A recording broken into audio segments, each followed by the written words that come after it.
mes mains élevées et ma bouche pleine de gloire,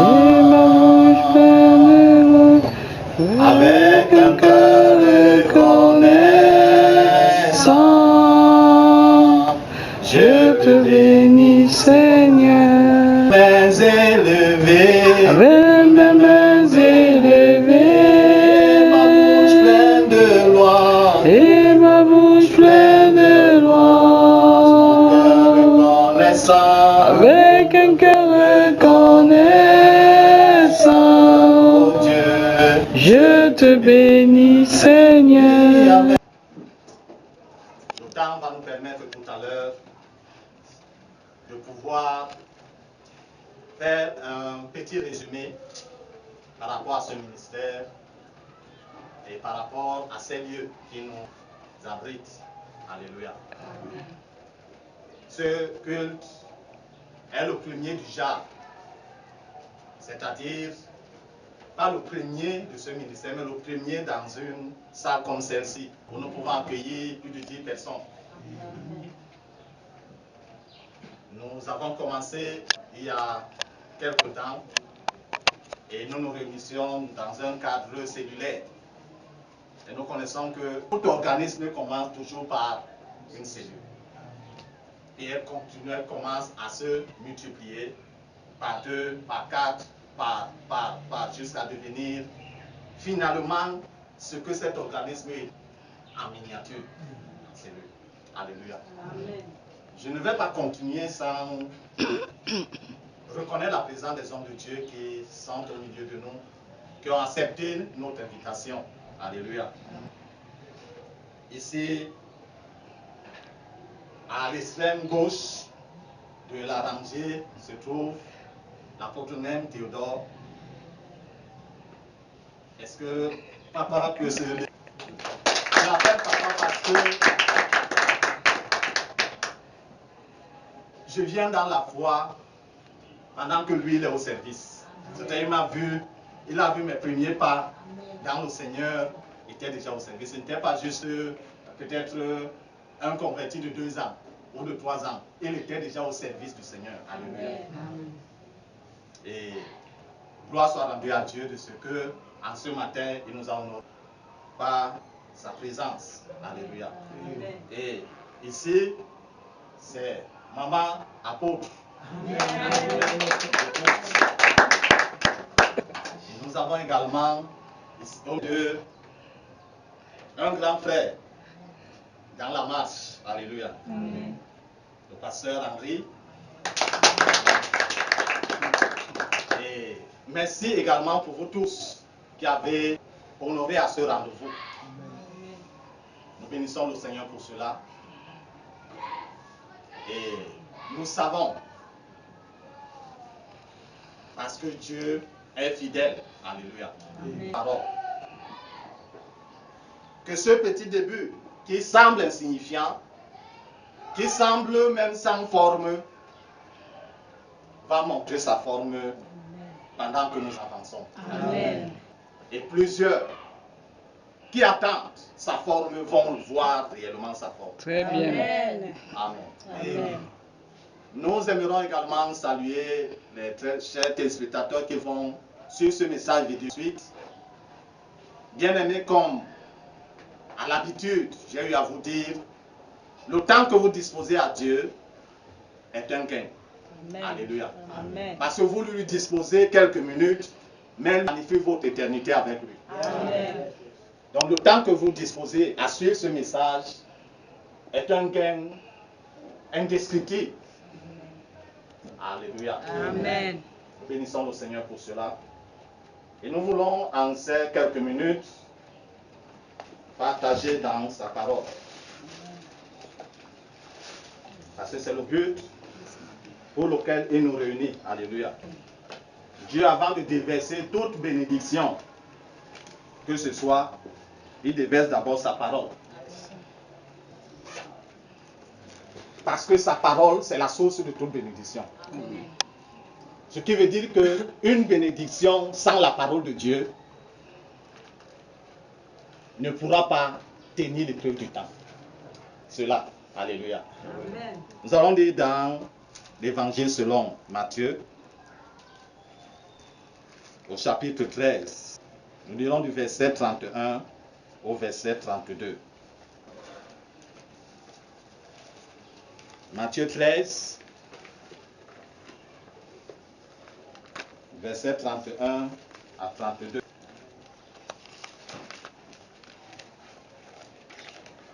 Dans ma version, il est écrit, il leur proposa une autre parabole. Le royaume des cieux ressemble à un grain de moutarde qu'un homme a prise et semé dans son champ. C'est la plus petite de toutes les semences. Mais quand elle a poussé, elle est plus grande que les légumes. Elle devient un arbre de sorte que les oiseaux du ciel viennent habiter dans ses branches. Nous lirons également dans le livre du prophète Zacharie,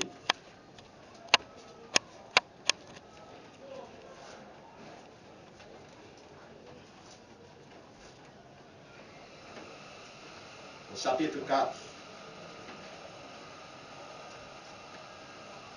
le premier verset jusqu'au verset 10. Zacharie 4, premier verset au verset 10. L'ange qui me parlait est revenu et il m'a réveillé comme un homme que l'on réveille de son sommeil. Il m'a dit, que vois-tu? J'ai répondu, je regarde et je vois un champ tout en or, surmonté d'un réservoir et portant 7 lampes, avec 7 conduits pour les lampes qui sont à son sommet. Près de lui se trouvent 2 oliviers, l'un à la droite du réservoir et l'autre à sa gauche. Reprenant la parole, elle me dit, j'ai dit à l'ange qui me parlait, que signifie cela, mon Seigneur? L'ange qui me parlait répondit, ne sais-tu pas ce que cela signifie? Je dis, non, mon Seigneur. C'est mon verset 6. Alors, il a repris et m'a dit, voici la parole que l'Éternel adresse à Zorobabel. Ce n'est ni par la puissance, ni par la force, mais c'est par mon esprit, dit l'Éternel au Maître de l'univers. Qui es-tu, grande montagne, devant Zorobabel? Une plaine. Il en extraira la pierre principale au milieu des acclamations. Grâce, grâce pour elle. La parole de l'Éternel m'a été adressée. Les mains de Zorobabel ont posé les fondations et ses mains le termineront. Tu sauras alors que l'Éternel, le Maître de l'univers, m'a envoyé vers vous. En effet, ce qui méprise les jours des petits commencements, c'est en voyant la pierre d'étain, dans la main de Zorobabel. Ces 7 sont les yeux de l'Éternel qui parcourent toute la terre. Alléluia. Amen. Comme je dis, pour essayer de rattraper le temps. Amen. Le Seigneur venait ou avait introduit ce message par rapport au royaume des cieux, qu'il a commencé à parler du royaume des cieux et les gens, son auditoire, voulaient comprendre un peu ce qu'il est en train de dire. Donc, quand même, quelque part, lui ont demandé, mais toi, tu parles du royaume des cieux, tu nous parles du royaume des cieux. À quoi ressemble-t-il? Eux, ils savent que le royaume de la terre ressemble à quelque chose.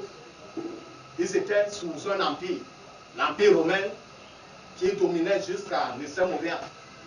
Ils savaient quand même que l'empereur qui est à Rome, mais il a ses gouverneurs éparpillés un peu de partout, il a ses rois. Il a un certain gouvernement qu'il gère ou qu'il conduit. Et il voulait également comprendre ou connaître comment est structuré le royaume de Dieu. Et le Seigneur, pour le faire comprendre de manière aisée, c'est pourquoi il utilisait les paraboles ou des exemples de la vie active, de la vie courante du peuple d'Israël. La graine de Sénévé, nous ne la connaissons pas ici. Parce que ce n'est pas une semence qui est semée. Ce n'est pas si on sème ça, on plante ça sur le sol, sur notre sol, ça va pousser, ça va produire. Alléluia. Amen. Mais, pour nous donner un peu une image, nous voyons quand le meuble est en train de charançonner. Il y a des petits grains, petites graines qui tombent. C'est comme ça qu'est le grain de sénévé. Ça veut dire que si tu es sur le sable et que ce grain, tu amènes tombe là, tu ne vas plus les retrouver. Il va falloir une machine spéciale pour détecter que ici c'est le grain de sable, ici c'est la graine de sénévé. C'est comme ça la graine de sénévé. Et le Seigneur leur dit, le royaume de Dieu ressemble à la graine qu'un homme a pris à semer dans son champ. Et cette graine de sénévé est la plus petite de toutes les semences. Mais lorsqu'elle pousse et qu'elle commence à grandir, elle dépasse les légumes. Elle grandit et devient un grand arbre. Au point où les oiseaux du ciel viennent trouver refuge sur ces branches. Le Seigneur ici attirait l'attention de son peuple. Ou alors, oui, bien entendu, c'était son peuple. Donc le auditoire qui était devant lui, pour leur faire comprendre à quoi ressemble ce royaume. C'est un royaume qui est dans l'insignifiance. Alléluia. Parce que le Seigneur, le roi des rois, en effet, il serait né dans un palais le plus luxueux de la terre en cette époque. Il y avait les palais de marbre, je ne sais même pas s'il y en a aujourd'hui. Le marbre de l'époque, c'est le marbre de notre temps, le marbre brut de l'époque. Il serait né là-bas. Mais la Bible nous fait comprendre qu'il est né où? Dans les caves. Ça veut dire que les chambres, toutes les chambres étaient pleines. Et on a dit à Joseph que bon, j'ai quand même quelque part là, bon, si vous pouvez juste vous reposer, venez. Et on lui a montré les tables. La femme était en travail et il fallait où elle puisse mettre bas. Et c'était dans le plan du Seigneur. Alléluia. Il est né dans l'anonymat. Mais au fur et à mesure que le temps était en train d'avancer, à partir de l'âge de 12 ans, il a commencé à confondre les théologiens, les docteurs en théologie. Parce que ces questions leur faisaient pousser les cheveux blancs. Bien sûr qu'ils en avaient déjà. Mais ça ajoutait les cheveux blancs sur la tête. Et ce sont le fils de qui ici? Au point où son père et sa mère, qui avaient bien entendu reçu la visite de l'âge, pour leur faire comprendre que l'enfant qui va venir est un enfant de Zéro. Lorsqu'il leur parle, eux-mêmes sont confus.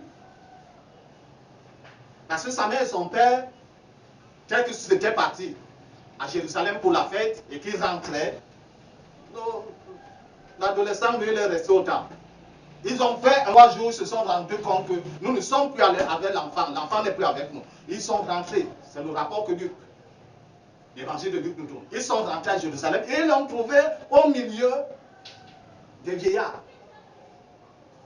Un enfant au milieu, en fait, à son âge, il devait être en train de jouer avec ses camarades, les gens de son âge.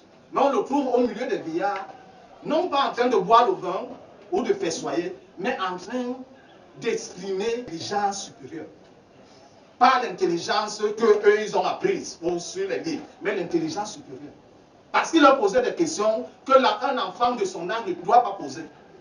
Alléluia. Amen. À l'âge de 18 ans, normalement, où l'enfant, garçon, est reconnu selon la culture juive comme quelqu'un qui entre dans le club des hommes.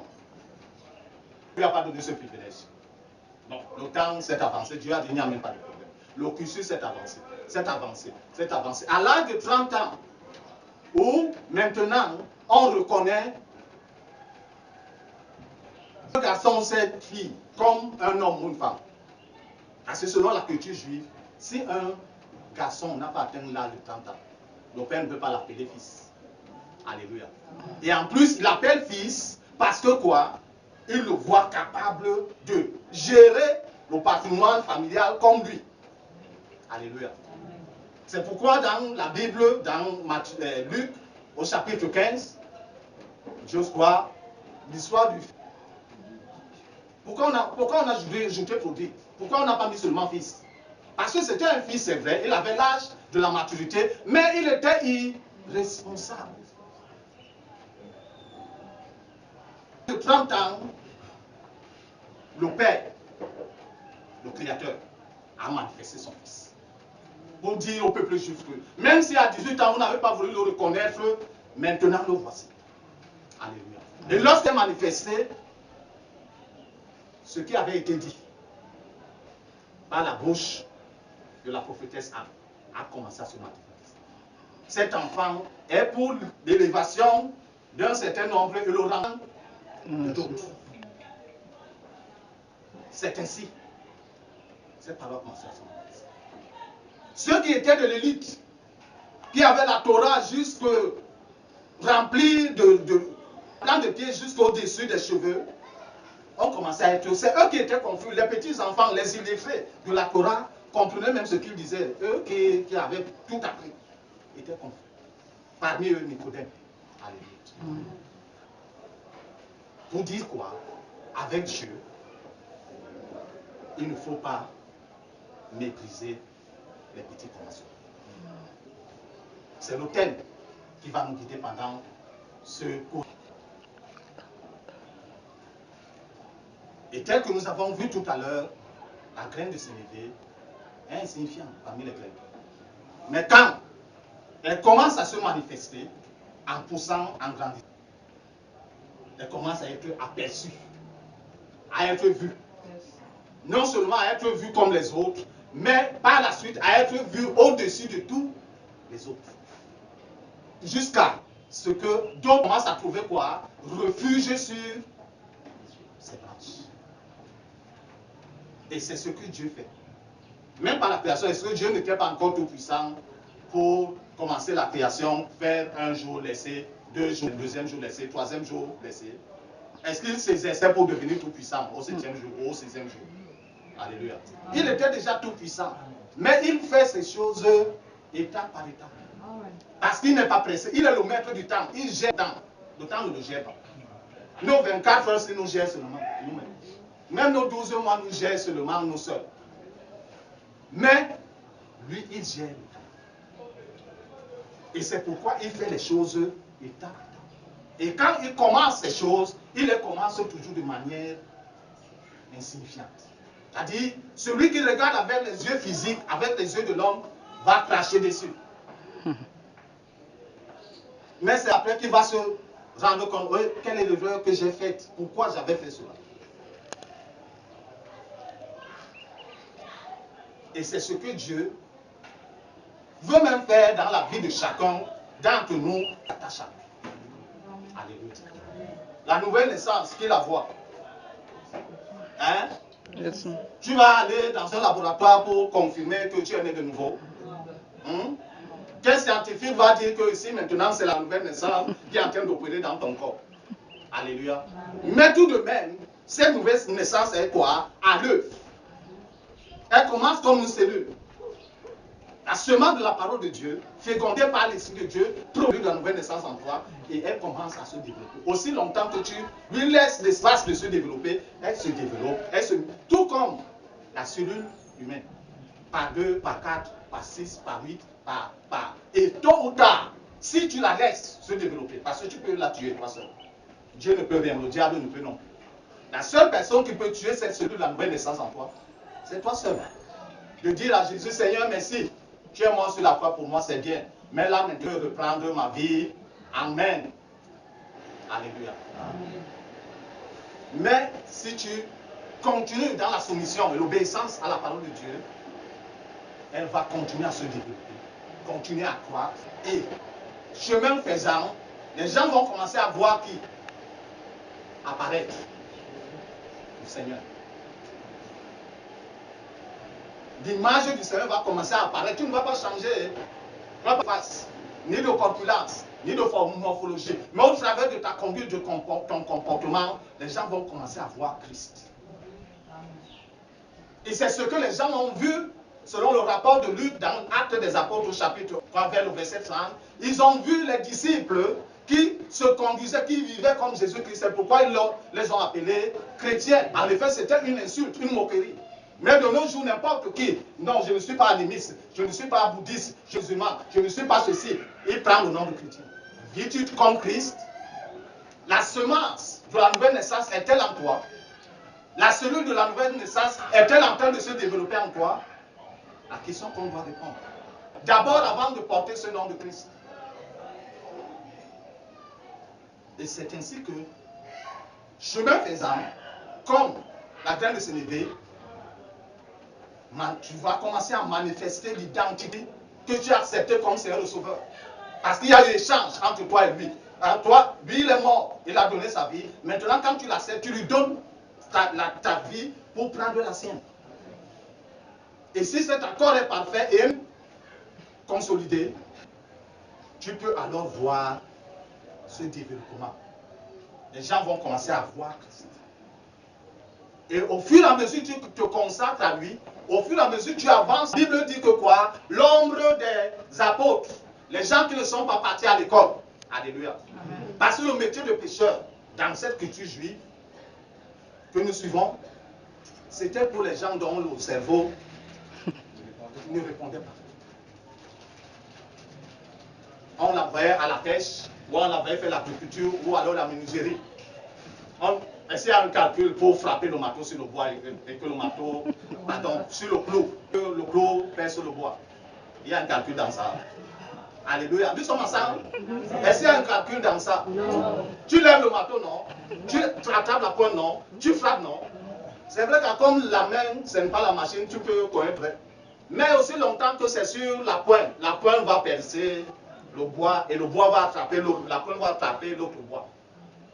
Et également dans la pêche. Est-ce qu'il y a un certain calcul géométrique pour dire que lance le truc comme ça? Comme ça. On leur disait, si tu veux attraper le poisson, quand tu vois le mouvement, particulièrement apparaît heure-ci. C'est pourquoi ils partaient la nuit. Alléluia.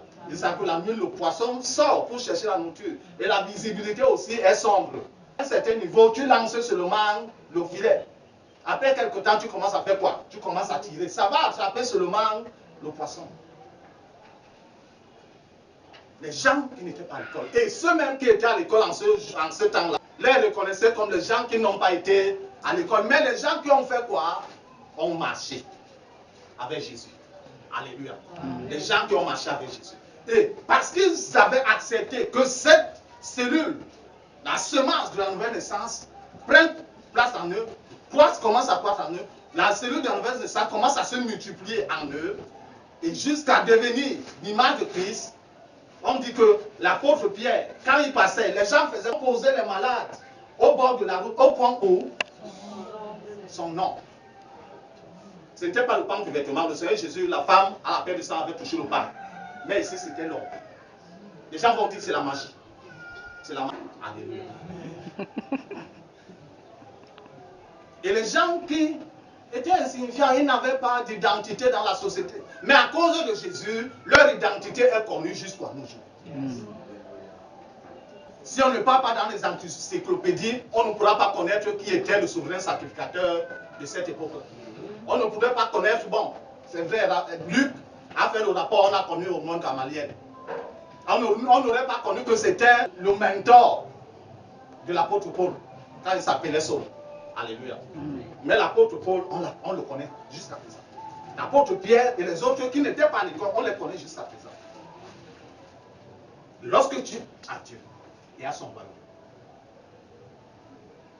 ne te soucie pas de perdre ton identité physique, naturelle.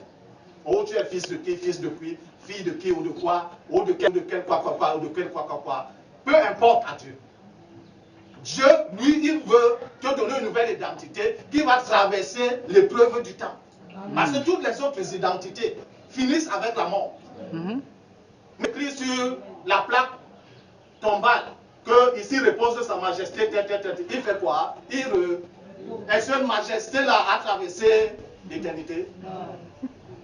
Là-bas, quand il arrive, s'il a connu, il a marché avec lui, ok, gloire à Dieu. Mais s'il n'a pas connu Jésus, quand il arrive, on va le déshabiller de toutes ces majestés-là et lui faire comprendre que voici ta place, là où tes ancêtres t'ont. Après, il va même voir son feu père sur la place. Il dit que mon fils, bienvenue dans notre monde. Non, je n'étais pas ici, j'étais. Non, j'avais conversé et tout, j'étais. On dit non, c'est vrai, tu as fait ça. Mais c'est ici que ça te conduisait. Alléluia. Et par le temps, sur Zacharie, tel que nous venons de dire, à cause du temps, je vais courir. Le peuple de Dieu avait désobéi à Dieu, les rois et tout le reste. Dieu s'est fâché et lancé la sentence.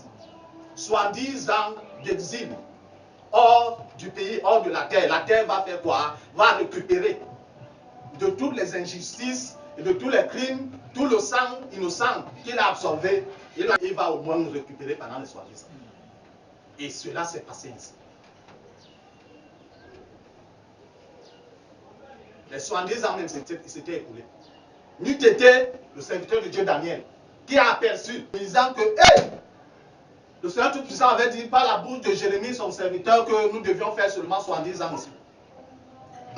Lui et certains autres ont commencé à prier. Et Dieu est intervenu, ils sont quittés, où ils étaient en exil, pour revenir sur la terre natale. Mais ils sont revenus sur la terre natale, le temple avait été démoli.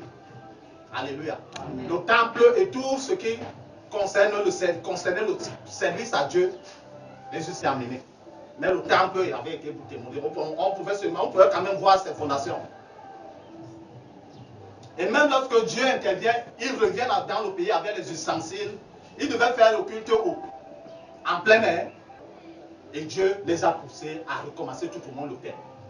Quand ils veulent commencer à bâtir l'autel, certains gens viennent dire que nous aussi nous sommes des vôtres. Nous adorons votre Dieu depuis.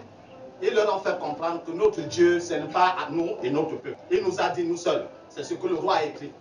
Ceux qui sont rentrés de la déportation, c'est eux qui doivent faire quoi? Rebâtir le temple du Dieu qui est dans les cieux. Il n'a pas dit nous et les autres. Alléluia. Amen. Ça veut dire quoi? Le service de Dieu ne se lâche pas. Donc on dit que non, moi, mon Dieu, je l'adore de cette manière. Ah, toi-même, si tu adores ton Dieu de cette manière. D'autres même si tu adores ton Dieu comme ça. D'autres même si tu adores ton Dieu comme ça. Venons, mélangeons-nous et adorons Dieu. Le Dieu de la fusion.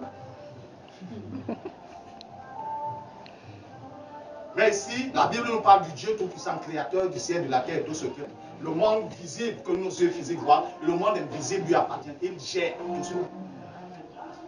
Et le peuple juif leur a dit que non, nous ne pouvons pas. Et ces gens ont dit, comme vous ne voulez pas qu'on travaille avec vous, vous n'allez donc.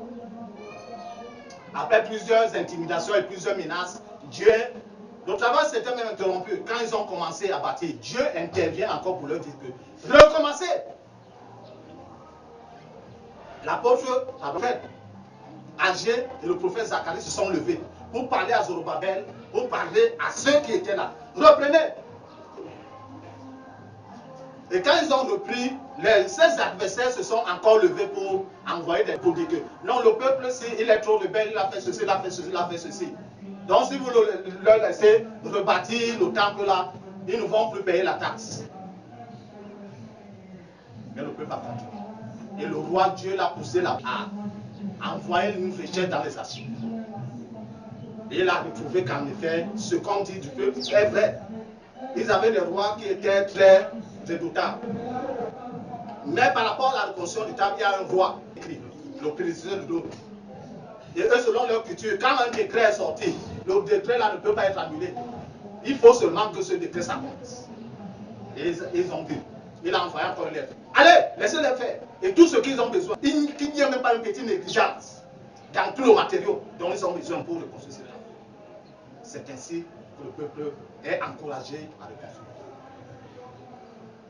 Mais lorsqu'on a commencé à poser les fondations, ceux-là qui sont âgés, qui ont vu la gloire du temple bâti par Salomon et qui voyaient celui-ci, ils pleuraient sur lui. Pendant que d'autres célébraient, gloire à Dieu, les anciens là pleuraient eux-mêmes. Ça ne vaut même pas la peine, c'est insignifiant par rapport au temps. Mais Dieu de dire ce que vous voyez comme insignifiant. sera rempli de gloire. Amen. Ce premier temple. C'est vrai que lors de la consécration de l'autre temple, la gloire de Dieu avait rempli le temple, les sacrificateurs ne pouvaient plus entrer dans ce temple. Alléluia. Mais le deuxième temple-ci, pour parler seulement de l'histoire, lorsque le Fils de l'homme a déclaré sur la croix, tout est accompli. La présence qui était confinée, comme dans le Saint des Saints, il y avait un rideau ici. Juste c'est comme ça.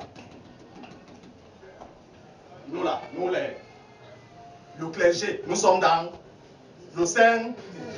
Vous, le reste du peuple, vous êtes dans le Saint seulement, le lieu Saint pour les hommes. Et là-bas, on avait coupé également là-bas. C'était là-bas pour les femmes qui ne sont pas dans leur période. Et il y avait un angle là-bas. Un angle là-bas. C'était pour les païens qui se sont fait quoi? Qui se sont judaïsés. On les appelait les prosélytes. Ils avaient leur angle là-bas. C'est-à-dire qu'ils n'étaient même pas inclus dans le temps. Mais quand le Fils de l'homme a déclaré tout est accompli, chacun des rapports dit que quoi? Le voile qui séparait le Dieu et le très saint s'est déchiré. Alléluia. La sainte présence de Dieu qui était confinée, cachée. Au bon, un seul homme y entrait une fois par an. Souvenez-vous. Une seule fois par an. C'est déporté. N'est pas seulement resté au lieu saint. Elle a traversé la terre là-bas, le compartiment des femmes. Elle a encore traversé la terre, le compartiment des païens. Elle n'est non plus restée dans l'eau. Elle est partie. Alléluia. C'est pourquoi l'évangile peut nous arriver aujourd'hui. Nous qui étions d'origine païenne. Alléluia. Gloire à Dieu.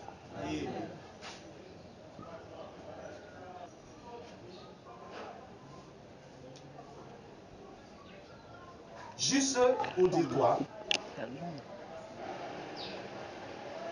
Avec Dieu, les choses commencent de manière insignifiante. Mais chemin faisant, Dieu fait éclater sa gloire au travers de ces choses qui sont avec lui et pour lui. Ce que nous devons nous rassurer de faire, c'est d'être resté avec Dieu et être pour lui. Alléluia. Cela mérite la consécration, cela réclame le sacrifice. Cela réclame, comme le Seigneur disait, l'abandon de soi. Qui ne porte pas sa croix et ne me suit n'est pas digne d'être mon disciple. Alléluia. Que le Seigneur bénisse sa sainte parole dans nos cœurs. Gardions et que nous la mettions en pratique. Seigneur éternel, Dieu Tout-Puissant, au nom de Jésus-Christ Nazareth, nous te bénissons pour ta fidélité. Merci également, Seigneur notre Dieu, pour cette occasion, ta parole que tu nous as adressée. Ô Père, tu déclares, Seigneur notre Dieu, qu'elle ne sort point de ta bouche et à toi sans effet, sans avoir accompli ce de pourquoi tu l'as envoyé. Que le but pour lequel tu nous as envoyé ta parole ce matin soit accompli dans la vie de chacun d'entre nous, au nom de Jésus. Amen.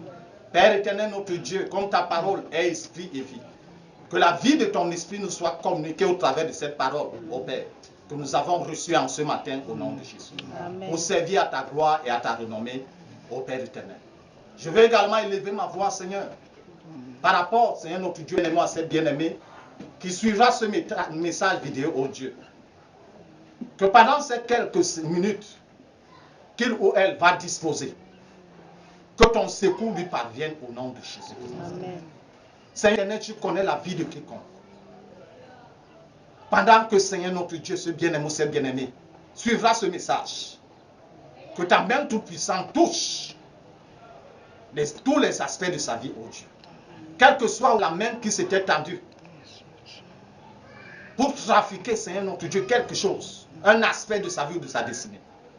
Éternel des armées, notre Dieu, que tes saints archanges, ô Père éternel, secourent la personne au nom de Jésus-Christ Nazareth. Qu'ils capturent tous les esprits en opération derrière la vie de cette personne.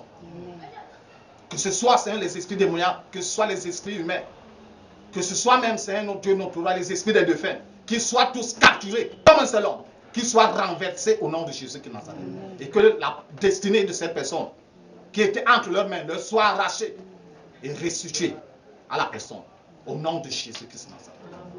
Dieu de gloire et de grâce, que les impositions maléfiques qui sévissaient sur la vie de ce bien-aimé ou de cette bien-aimée, que ces impositions soient brisées, au Dieu de gloire. Quel que soit l'autel ancestral qui soutenait, Seigneur notre Dieu, ces impositions, qui soient démolies au nom de Jésus qui Nazareth jusqu'à l'ancrage. Et que les opérations qui se menaient au travers de cet autel et affectant sa vie soient ainsi arrêtées au nom tout-puissant de Jésus. Mais qu'un nouveau commencement prenne place dans sa vie pour la gloire de ton Seigneur. Qu'en regardant, Père éternel, notre Dieu, cette vidéo, que le témoignage qui vient de toi lui parvienne. Au nom de Jésus-Christ. Merci Seigneur parce que tu es là. Merci Père éternel parce que tu es là. Au nom de Jésus-Christ. Amen. Avec mes mains élevées, avec mes mains élevées, et ma bouche pleine de loin, et ma bouche pleine de loin, avec un cœur reconnaissant, mon Dieu, je te bénis.